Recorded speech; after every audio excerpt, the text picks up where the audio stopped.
Serial एक था राजा एक थी रानी में कई सारे नए मोड़ आते हुए नजर आ रहे हैं। राजा और रानी शादी के बंधन में बंधने ही वाले थे कि राजमाता की याददाश्त वापस आ गई और उन्हें अतीत की सारी बातें याद आ जाती हैं। और अब आपको इस डेली सोप में काफी कुछ होता हुआ नजर आने वाला है। राजा और काल के बीच हाई वोल्टेज ड्रामा देखने को मिलेगा।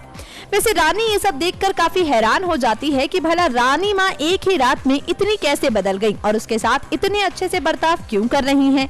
ये सब देखकर रानी काफी कंफ्यूज हो जाती है। सबसे बड़ी बात तो ये कि रानी को लग रहा था कि रानी माँ उसकी और राजा की शादी कभी नहीं होने देंगी, लेकिन ये क्या, रानी माँ तो खुद ही इन दोनों की शादी के लिए एक्साइटेड हो जाती हैं और काफी खुश रहती हैं। याद कीजिए कि कुछ ही दिन पहले की बात है जब रानी माँ रानी का चेहरा देखना तक पसंद नहीं करती थी। राजा से रानी की शादी कराना तो बहुत दूर की बात है।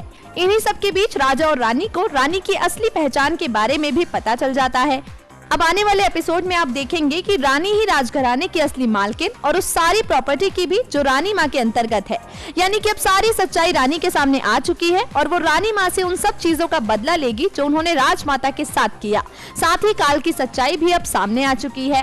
खैर, अब ये देखना वाकई दिलचस्प होगा कि आखिर किस तरह से राजा और रानी काल और रानी माँ से राजमाता के साथ किए गए बुरे बर्ताव का बदला लेते हैं। नेक्स्ट 9 न्यूज रूम की रिपोर्ट।